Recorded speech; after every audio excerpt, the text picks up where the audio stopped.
যে একজন মা আছে যে আসলে স্বামী মারা যাওয়ার পরেও সন্তানদের আঁকড়ে ধরে একটা ভাঙা ঘরের মধ্যে বসবাস করতেছে এবং তার খাবারের অভাব এত পরিমাণে যে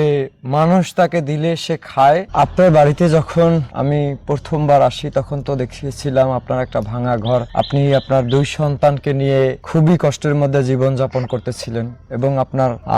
যে জামাই তাকে সেও মারা গেছে এবং তাকে সাপে কামড় দেওয়ার কারণে সে মারা গেছে। তো আইসা দেখলাম যে আসলে আপনি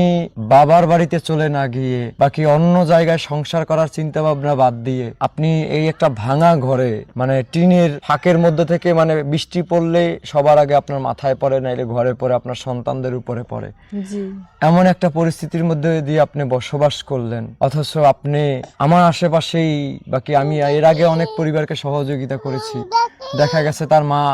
বাবা মারা যাওয়ার পরে মা অন্য বাড়িতে চলে গেছে, অন্যের সাথে বিয়ে করছে, অন্যের সাথে বিয়ে বসছে, বাকি অন্যের হাত ধরে চলে গেছে। বাকি আমাদের সমাজে আসলে একটু অভাব থাকলে আসলে আমাদের সমাজে স্বামীর হাতটা ছেড়ে দেয়, বাকি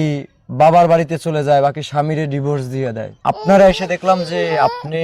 আপনার সন্তানদের এবং আপনার শাশুড়িকে আগলে রেখে আপনি আসলে এই যে বসবাস করতেছেন, তো মানে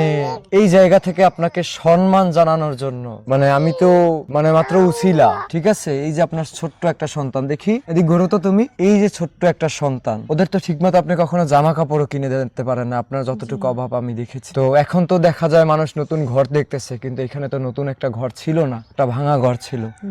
আপনার মাথায় কি কখনো আসলে কাজ করে না যে আসলে মানে আমার এত অভাবের মধ্যে যে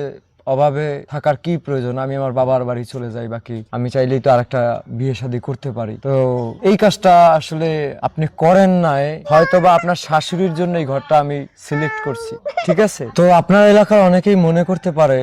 যে এই ঘরটা হয়তোবা আমি আপনাদের সন্তানদের জন্য করেছি, বাকি আপনার শাশুড়ির জন্য করেছি, কিন্তু আপনার এলাকার যখন এই ছেলে ফারাবি যখন আমার কাছে আপনার গল্পটাই বলছে যে একজন মা আছে বাকি একজন বোন আছে যে আসলে স্বামী মারা যাওয়ার পরেও সন্তানদের আঁকড়ে ধরে একটা ভাঙা ঘরের মধ্যে বসবাস করতেছে এবং তার খাবারের অভাব এত পরিমাণে যে মানুষ তাকে দিলে সে খায়, একটা ভাঙা ঘরের মধ্যে বসবাস করতেছে, বৃষ্টি আসলে তার মাথায় পানি পড়ে, সন্তানদের গায়ে পানি পড়ে, তার পুরা মানে ঘর ভিজে যায় বৃষ্টি আসলে, বন্যা আসলে মানে মানে কোথায়ও আসলে